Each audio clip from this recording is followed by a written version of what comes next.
नमस्ते साथीहरू, सम्पूर्ण साथीहरूलाई स्वागत छ हाम्रो युट्युब च्यानल अमिन लोकसेवा एकाडेमीमा। पछिल्लो भिडियोमा हामीले चेन सर्वे सम्बन्धित introduction, principle, use of chain survey र टर्म्स युज इन चेन सर्वेको बारेमा पढ्यौँ। साथै अफसेटहरूको बारेमा नि जानकारी पायौँ। आज हामी method of taking offset to different object अथवा फरक फरक वस्तुहरूमा अफसेट लिने तरिका, फिल्ड बुक र चेन सर्वेसँग सम्बन्धित अन्य कुराहरू पढ्नेछौँ। त्यसैले भिडियोमा अन्तिमसम्म साथ दिनुहोला। भिडियोको अन्तिममा हामी चेन सर्वेसँग सम्बन्धित केही महत्त्वपूर्ण क्वेसनहरू पनि दिनेछौँ, जुन इक्जाममा त धेरै नै काम लाग्ने हुन्छ। अब हामी सुरु गरौँ। चेन सर्वेको फरक फरक अब्जेक्टमा अफसेट लिने तरिकाबाट।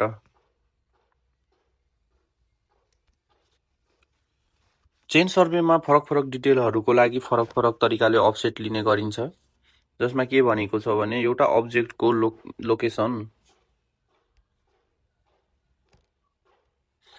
एउटा अब्जेक्टको लोकेसन फिक्स गर्न कतिवटा अफसेट चाहिन्छ भन्ने कुरा अफसेटको प्रकार, सेप र साइजमा निर्भर हुन्छ। अफसेट कम्तीमा डिटेलको आउटलाइन देखाउन चाहिने जति लिनुपर्ने हुन्छ। अफसेट सङ्ख्या अफसेटको म्याप स्केलमा नि निर्भर पर्छ। यदि लार्ज स्केल छ भने अफसेट धेरै लिनुपर्छ भने, स्मल स्केल छ भने, स्मल स्केलको म्याप बनाउनु छ भने अफसेट थोरै लिए नि पुग्छ। अब्जेक्टको आकार अनुसार अब्जेक्ट कसरी लिएर प्लोट गर्ने भन्ने कुरा तल दिएको छ। अब कस्तो अब्जेक्टमा कतिवटा अब्जेक्ट र कसरी अफसेट लिने भन्ने कुरा यहाँ देखाएको छ। जस्तै 1 नम्बरमा राउन्ड अब्जेक्टको लागि कतिवटा अफसेट चाहिन्छ। हाम्रो कुनै पनि राउन्ड अब्जेक्ट छ भने, राउन्ड अब्जेक्ट अथवा गोलाकार अब्जेक्ट छ भने त्यसको लागि एउटा अफसेट लिए पुग्छ। त्यो अफसेट सेन्टरदेखि लिनुपर्ने हुन्छ। सेन्टरदेखि एउटा अफसेट लिए हामीलाई पुग्छ। सर्वे लाइनदेखि पर्पेन्डिकुलर हुने गरी गोलाकार डिटेलमा एउटा अब्जेक्ट सेन्टरदेखि लिए पुग्छ। त्यसले के भनेको छ भने यदि अब्जेक्टको आकार वृत्ताकार वा गोलाकार छ भने एउटा अफसेट मात्रै लिएर पुग्छ, जुन वृत्तको केन्द्रमा लिनुपर्छ। वृत्तको अर्धव्यास नापी प्लोट गर्न सकिन्छ। ओके, 2 नम्बरमा छ हाम्रो स्ट्रेट लाइन। स्ट्रेट लाइनको डिटेल। अब स्ट्रेट लाइनलाई हामीलाई चेन सर्वेमा प्लोट गर्नु पर्यो भने स्ट्रेट लाइनको स्टार्टिङ पोइन्ट र इन्डिङ पोइन्ट गरेर दुईवटा पोइन्ट लिए हामीलाई पुग्छ। के छ भने कुनै पनि स्ट्रेट लाइनलाई हामीलाई चेन सर्वेमा प्लोट गर्नु पर्यो भने त्यसको स्टार्टिङ पोइन्ट र इन्डिङ पोइन्टलाई सर्वे लाइनसँग पर्पेन्डिकुलर हुने गरी हामीले दुईवटा अफसेट लियौँ भने स्ट्रेट लाइनलाई चेन सर्वेको फिल्डबुकमा प्लोट गर्न सकिन्छ। त्यस्तै नेक्स्ट छ direction change. If direction change भएको छ भने कतिवटा अफसेट लिनुपर्छ। डाइरेक्सन चेन्ज गरेको छ भने जस्तै कुनै रेखा सिधा रेखा एउटा गइरहेछ र फेरि त्यो डाइरेक्सन चेन्ज गरेर अर्को दिशातिर गइरहेछ भने त्यस्तो अवस्थामा के गर्नुपर्छ भने स्टार्टिङ पोइन्ट, एउटा रेखाको स्टार्टिङ पोइन्ट र अर्को रेखाको इन्डिङ पोइन्ट गरेर दुईवटा अफसेट र डाइरेक्सन चेन्ज गरेको बिचको जुन रेखा हुन्छ त्यहाँ एउटा अफसेट लिएर जम्मा 3वटा अफसेट लिएर के हुन्छ भने हामीलाई डिटेल प्लोट गर्न सकिन्छ। त्यस्तै यसमा यदि अझै डाइरेक्सन चेन्ज गरेर एउटा अझै रेखा तानेको छ भने या अझै डाइरेक्सन चेन्ज भएको छ भने फेरि पनि त्यसको इन्डिङ पोइन्टमा हामीलाई एउटा अफसेट लिनुपर्ने हुन्छ। ओके, नेक्स्ट छ 4 नम्बरमा इरेगुलर बाउन्ड्री। इरेगुलर बाउन्ड्रीमा के भनेको छ भने यदि डिटेल अनियमित आकारको र इरेगुलर सेप भएको छ, साना साना टुक्रा भए, इरेगुलर सेपको भए के गर्नु पर्यो भने साना साना टुक्रा स्टाइप र सिगमेन्टमा विभाजन गर्ने जो लगभग सिधा हुन्छन् त्यहाँ अफसेट लिने।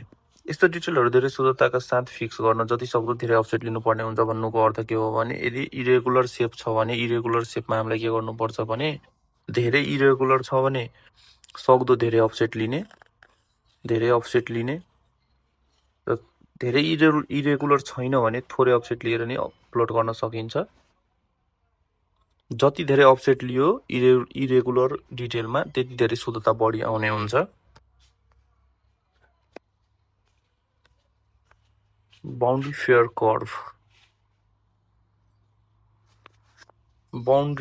कर्भ। यदि सीमाना रेगुलर कर्भ छ भने रेगुलर कर्भ इन्टरभल नियमित अन्तरालमा अफसेट लिए पुग्छ, जस्तै रोड, क्यानल आदि। इफ कुनै पनि रोड इरेगुलर सेपमा यो यसमा पनि अफसेट के हुन्छ भने इरेगुलर सेप जस्तै लिनुपर्ने हुन्छ। इरेगुलर सेपमा हामीले धेरै डिटेल लिने धेरै अफसेट लिएर प्लोट गर्ने गरेको थियौँ भने यसमा के हुन्छ भने एउटा फिक्स इन्टरभलमा अफसेट लिएर प्लोट गर्नुपर्ने हुन्छ। फिक्स इन्टरभल जस्तै इफ कर्भ धेरै छ भने अफसेट कम लिने र कर्भ थोरै छ भने इन्टरभल के गर्ने कम लिने।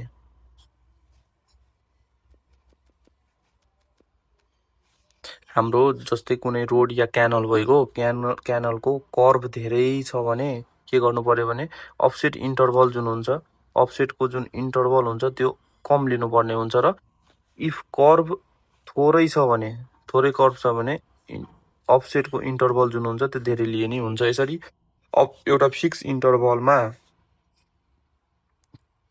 बाउन्ड्री फेयर कर्भ सिमानाको शुद्ध वक्र भएको डिटेललाई के गरिन्छ भने प्लोट गर्न सकिन्छ।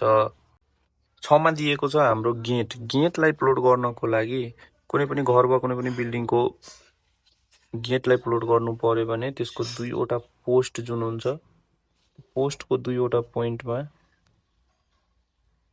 पोस्टको दुईवटै साइडमा दुईवटा अफसेट लिएर दुईटै पोस्टको दुईवटै साइडमा दुईवटा अफसेट लिएर परपेन्डिकुलर अफसेट लिएर गेटको जुन लम्बाइ हुन्छ त्यो नापेर हामी डिटेल प्लोट गर्न सक्छौँ। त्यस्तै छ regular geometrical figure. Regular geometrical फिगरलाई प्लोट गर्नु पर्यो भने सर्वे लाइनसँग जुन जियोमेट्रिकल फिगरको सबभन्दा नजिकको लाइन छ त्यसको दुईटै इन्ड अफसेट लिएर प्लोट गर्ने र बाँकी जियोमेट्रिकल ल लगाएर के गर्नुपर्छ भने प्लोट गर्नुपर्छ। त्यस्तै यसमा के भनेको छ भने कुनै रेगुलर जियोमेट्रिकल फिगरको ज्यामिति आकारी कुनै रेगुलर जियोमेट्रिक फिगरको ज्यामिति आकृति जस्तै त्रिभुज चतुर्भुज पञ्चभुज आदिलाई लोकेट गर्नको लागि कुनै एक भुजा जुन सर्वे लाइनसँग नजिक छ त्यसलाई लोकेट गर्ने र अरू भुजाहरू जियोमेट्रिकल ल लगाएर प्लोट गर्न सकिन्छ। जस्तै पेन्टागन तल देखाएको चित्रमा दिएको छ। ओके, नेक्स्ट हाम्रो छ फिल्ड बुक। फिल्ड बुक भनेको के हो?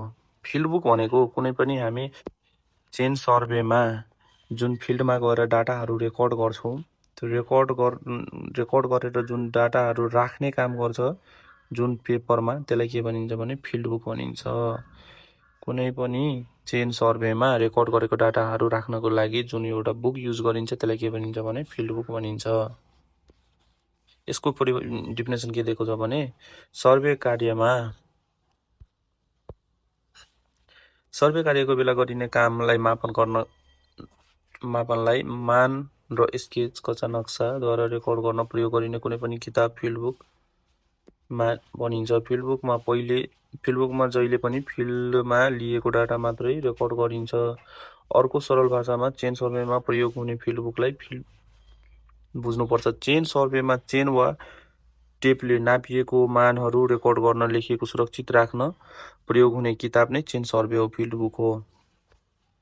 चेन सर्वेमा प्रयोग हुने फिल्ड बुक प्राय 20 सेन्टिमिटरदेखि 20 सेन्टिमिटर × 12 सेन्टिमिटर साइजको हुन्छ। फिल्ड बुकको राम्रो क्वालिटी गुणस्तरको पेपर कागजबाट बनेको हुनुपर्छ। एउटा फिल्ड बुक कुनै पनि फिल्ड बुक के हुन्छ भने गुणस्तर कागजबाट बनेको हुनुपर्छ। चेन लाइनलाई देखाउन प्रस्तुत गर्ने तरिकाको आधारमा फिल्ड बुकलाई दुई किसिमले वर्गीकरण गरिएको छ। एउटा भनेको सिंगल लाइन फिल्ड बुक र अर्को भनेको डबल लाइन फिल्ड बुक।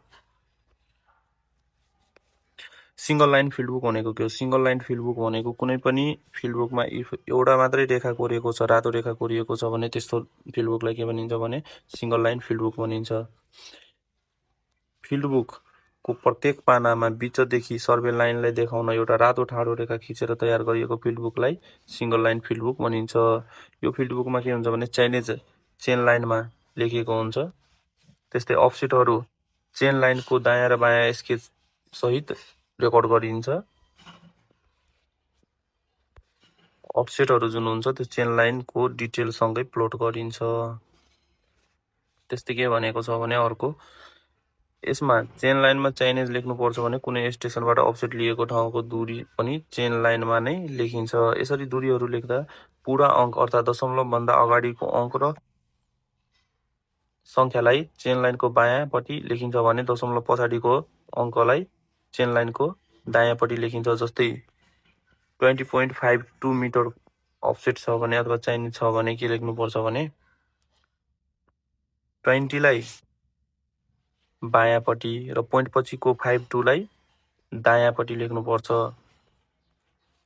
यो कुनै पनि फिल्ड बुकमा सिंगल लाइन होस् या डबल लाइन फिल्ड बुक होस् त्यसमा डिटेलहरू भर्दाखेरि के गर्नुपर्छ भने अन्तिम पानादेखि तलबाट माथितिर भर्दै जानुपर्ने हुन्छ।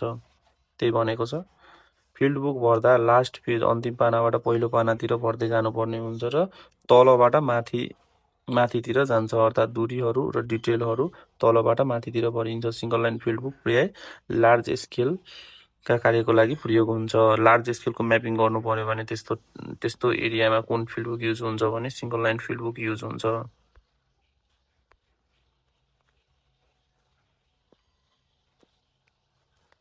यो एउटा सिंगल लाइन फिल्ड बुकको यो लाइन भयो र यसमा यो लेखेको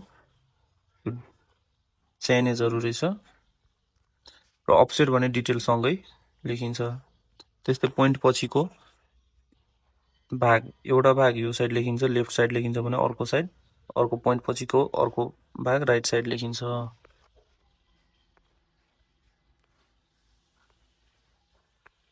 नेक्स्ट छ हाम्रो double line field book. Double line field book भनेको सिंगल लाइन फिल्ड बुकमा एउटा मात्रै लाइन हुन्छ भने डबल लाइन फिल्ड बुकमा के हुन्छ भने दुईवटा रातो लाइन कोरेको हुन्छ। यसको लेन्थ कति हुन्छ भने बिचको जुन डिस्टेन्स हुन्छ त्यो 1.5 सेन्टिमिटरदेखि 2 सेन्टिमिटरसम्मको हुन्छ। फिल्ड बुकको प्रत्येक पानामा बिचमा दुईवटा रातो ठाडो रेखाहरू खिची तयार गरिएको फिल्ड बुकलाई डबल लाइन फिल्ड बुकको प्रत्येक पानाको बिचमा दुईवटा रातो ठाडो रेखाहरू खिची तयार गरिएको फिल्ड बुकलाई डबल लाइन फिल्ड बुक भनिन्छ। यी दुई रेखाहरू बिचको दूरी 1.5 सेन्टिमिटरदेखि 2 सेन्टिमिटरसम्मको हुन्छ। यी दुई रेखाहरूले चेन लाइनलाई जनाउँछ। चाइनेज यी दुई रेखाहरूको बिचमा लेखिन्छ। चाइनेज भनेको केमा लेखिन्छ भने दुईवटा जुन रेखा कोरेको हुन्छ त्यसको ठ्याक्कै एक्ज्याक्ट बिचमा लेखिन्छ। त्यसै अरू के भनेको छ भने अफसेटहरू स्केच सहित यी दुई रेखाहरूबाट दायाँ वा बायाँ लेखिन्छ। सिंगल लाइन फिल्ड बुक जस्तै दायाँ र बायाँ अफसेटहरू डिटेलसँगै लेखिन्छ। यसमा पनि चेन लाइन तलबाट सेम के अरे first single line field book जस्तै यसमा पनि तल लास्ट पानादेखि पहिलो पाना सुरु गरिन्छ, लास्ट पानाबाट सुरु गरिन्छ भने कुनै पनि पानाको तलदेखि माथितिर डिटेलहरू प्लोट गरिन्छ।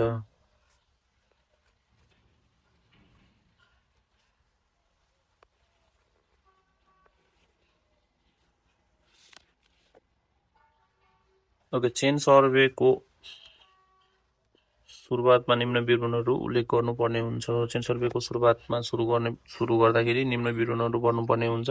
त्यसमा के हुन्छ भने सर्वे गरेको मिति, सर्वेक्षण र अब्जर्भरको नाम, सर्वे लाइनहरूको स्केच, डिटेल, लोकेसन, सर्वे लाइनको सुरुवातमा रेखाको नाम, स्टेसनको नाम, बेरिङ नापिएको भए बेरिङको मेजरमेन्ट र जोडिएका अन्य रेखाहरू। त्यस्तै नेक्स्ट छ हाम्रो equipment instrument used in chain survey.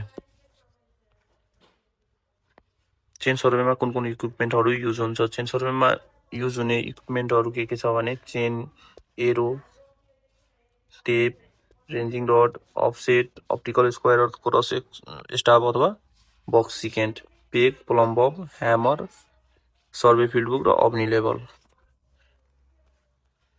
रेन्जिङ rod भनेको के हो? रेन्जिङ रड भनेको कुनै पनि सर्वे लाइनको इन्टरमिडिएट पोइन्टहरू फिक्स गर्नको लागि जुन एउटा रड युज गरिन्छ त्यसलाई के भनिन्छ भने रेन्जिङ रड भनिन्छ। कुनै पनि सर्वे लाइनको इन्टरमिडिएट पोइन्टहरू फिक्स गर्नको लागि जुन एउटा रड युज गरिन्छ त्यसलाई भनिन्छ रेन्जिङ रड। यसको लम्बाइ कति हुन्छ? 2 देखि 3 मिटरसम्मको हुन्छ र डायमिटर 3 सेन्टिमिटरको हुन्छ। माथि एउटा फ्ल्याग लगाइएको हुन्छ भने यसको जुन कलरिङ गरेको हुन्छ त्यो 20 सेन्टिमिटरमा कि त कालो र सेतो गरिन्छ कि त रातो र सेतो गरिन्छ। त्यस्तै रेन्जिङ पोल भनेको पनि रेन्जिङ रड जस्तै हो, तर यो अलिकति लामो र गरुङको हुन्छ। यसमा पनि 20 सेन्टिमिटरमा रातो र सेतो अथवा कालो र सेतो कलर गरेको हुन्छ भने यसको लम्बाइ 4 मिटरदेखि 6 मिटरसम्मको हुन्छ। लामो दूरीहरूको लागि इन्टरमिडिएट पोइन्टहरू फिक्स गर्नु पर्यो भने रेन्जिङ रडको सट्टा रेन्जिङ पोलको युज गरिन्छ। त्यस्तै प्लम्ब कुनै पनि वस्तुहरूको ठाडोपन जाँच गर्नको लागि कुनै पनि वस्तुको ठाडोपन सिधा छ कि छैन, ट्रुली भर्टिकल छ कि छैन भन्ने कुराहरू चेक गर्नको लागि प्लम्बको युज गरिन्छ। प्लम्ब के हुन्छ भने ग्राभिटीको दिशालाई जनाउँछ।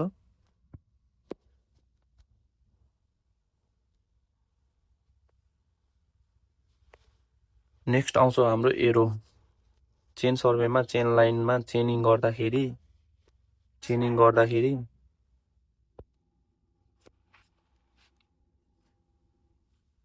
मानौ यो एउटा चेन लाइन छ, चेन लाइनमा हामी चेनिङ गर्दाखेरि जुन यो चेन ओछ्याउँछौँ र त्यसमा जुन चेनको इन्डिङ फेज हुन्छ त्यहाँ हामीलाई एउटा एरो हाल्नुपर्ने हुन्छ, जसले के भन्छ चेनको लेन्थ कति चेन नाप्यौँ हामीले त्यो बुझाउँछ।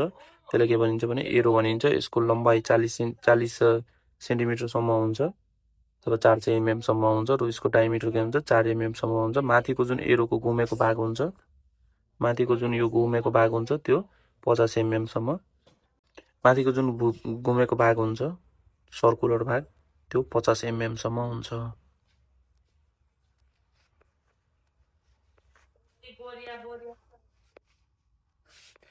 ओके, नेक्स्ट आउँछ हाम्रो पेग भनेको के हो? सर्वे लाइनमा पोजिसन मार्क गर्न पेगको प्रयोग गरिन्छ। पेग कडा काठबाट बनाइएको हुन्छ। र यसको क्रस सेक्सन के हुन्छ 2.5 सेन्टिमिटर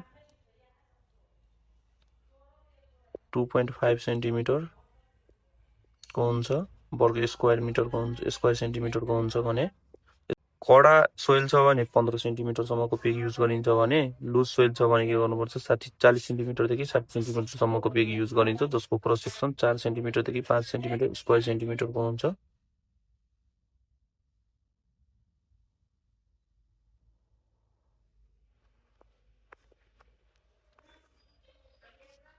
अफसेट रड भनेको चेन सर्वेमा डिटेलहरू प्लट गर्नको लागि अथवा अफसेट लिनको लागि जुन रड प्रयोग गरिन्छ त्यसलाई के भनिन्छ भने अफसेट रड भनिन्छ। यसको लेन्थ कति हुन्छ? यसको लेन्थ 3 मिटरसम्म हुन्छ र यसमा पनि सेम 20 सेन्टिमा रेन्जिङ रड जस्तै हो। यो रेन्जिङ रड जस्तै यसमा कलरिङ गरेको हुन्छ।